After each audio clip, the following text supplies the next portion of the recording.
Përshëndetje. Asgjë të re nuk sollën përmbytjet e dyta brenda një muaji në qarkun e Fierit. Reagimi si nga qeveria lokale edhe ajo qendrore ishte po aq banal.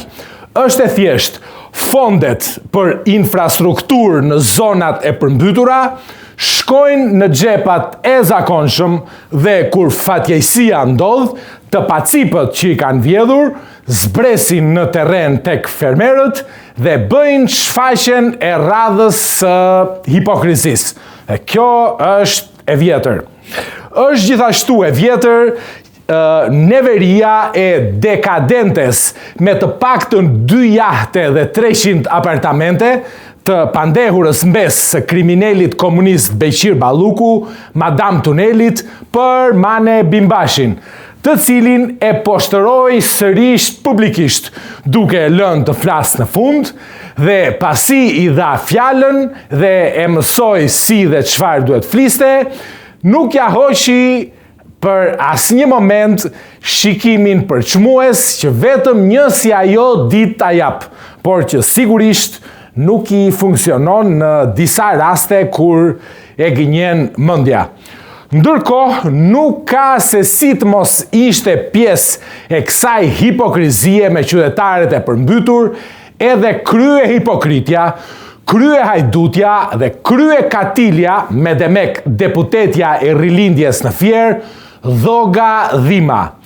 Lajmi i vetëm që ajo ka prodhuar në këtë sesion parlamentar është se është regjistruar si e pastre për të përfituar bonus qeraje nga shteti shqiptar.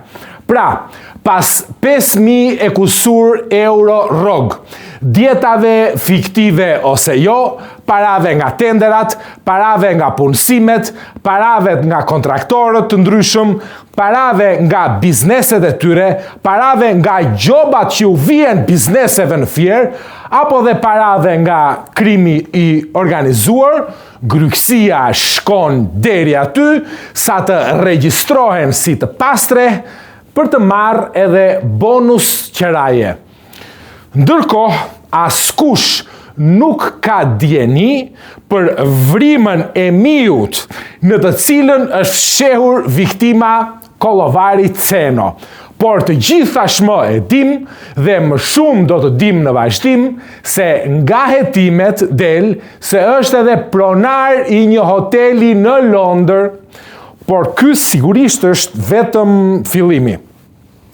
Por abuzimet me fjerakët nuk kanë të sosur. Alpetroli, i ginekologut të shndruar në naftëtar, proletar Dedës, nuk ka dhënë rrogat prej kohësh.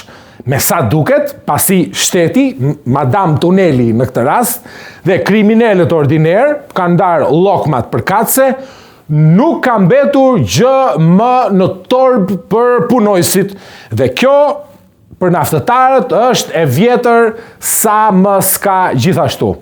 Fieri, përveç se një qytet i pabanueshëm në aspektin social, kulturor, ekonomik, arsimor, shëndetësor, është bërë gjithashtu edhe literalisht qytet i rrezikshëm për të jetuar, aq më tepër pastaj të mendosh të lindësh apo të rrisësh fëmijë aty.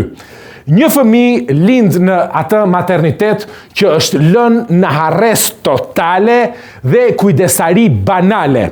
Pastaj shkon në qerdhet edhe kopshtet, pa kushte dhe staf të përgatitur jo cilësisht në pjesën më të madhe. E njëjta gjë ndodh edhe me ciklin 9 vjeçar, apo edhe në gjimnaz. Në këtë rast, e vetmja gjë për cilën kujdeset bashkia është t'i lyej ato shkolla me boj me kosto 1.6 miliard lek secilën. Pas përfundimit të shkollës mesme, i ndjekin të rinjt nga Fieri, sepse edhe pas 13 vitesh në pushtet, nuk arritën dot të ndërtojnë një universitet serioz në Fier. Dhe ky është mëkati më i madh ndoshta që mund të bënin në një qytet kaq arsimdashës sa që është Fieri.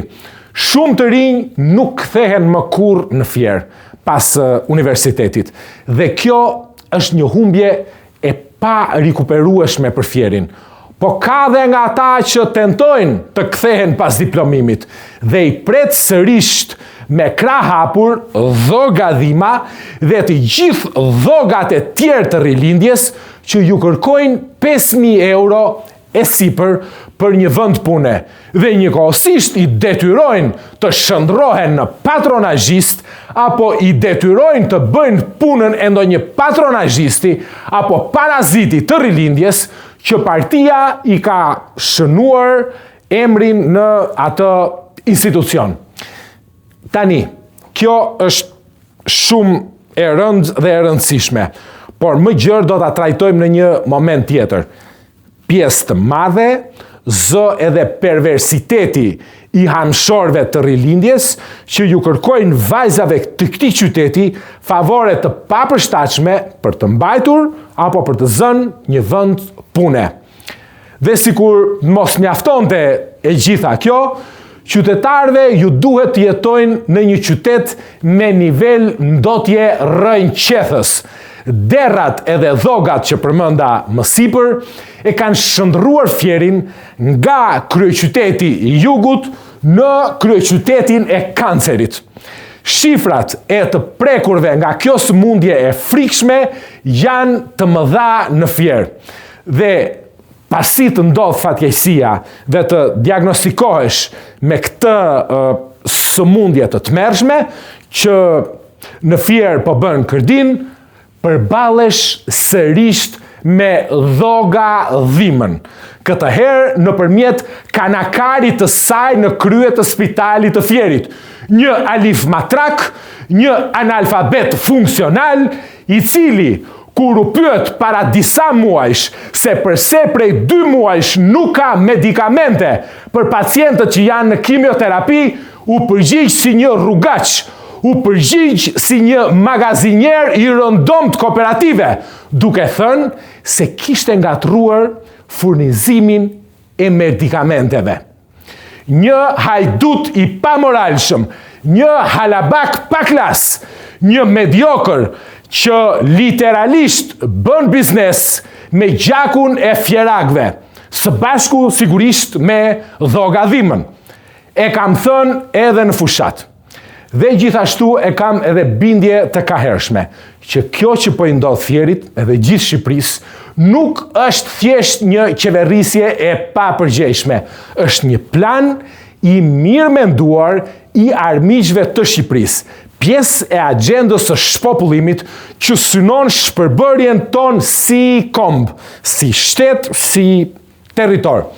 Mjafton të lexosh dokumentin prej 39 faqes të maskarajt serb Vaso Čubrilović dhe është pikërisht ajo që thot ai, ajo që po i ndodh Shqipërisë sot.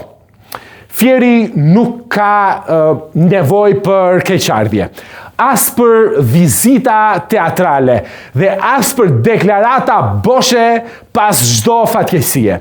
Fieri ka nevojë për shtet. Shteti nuk është propagandë, është përgjithësi, nuk është zhurmë, është rend, nuk është pushtet për vete, por për shërbim për qytetarin. Dhe aty ku nuk ka shtet, lind padrejtësia, lulëzon korrupsioni dhe qyteti braktiset.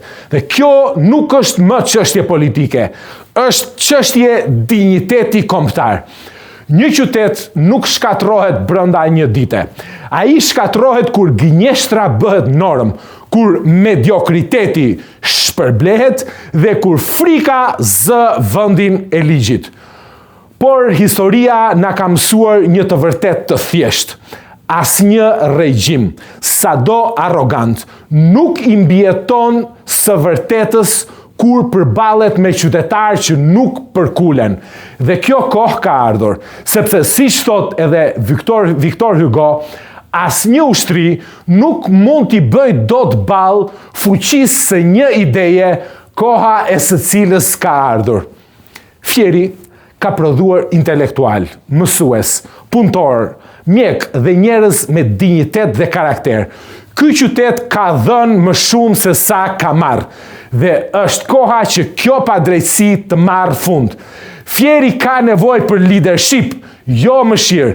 Ka nevojë për vizion, jo për justifikime. Fieri ka nevojë për shtet dhe jo për banda të veshura me pushtet.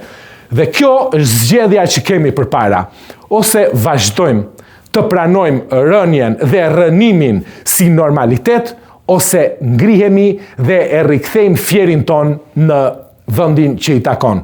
Dhe kjo zgjedhje nuk mund të shtyhet më. Historia nuk mban mend ata që heshtën. Mban mend ata që u ngritën dhe që ndruan drejt. Edhe kur kjo ishte zgjedhja më e vështirë. Kaq për tani. Shihemi në punë.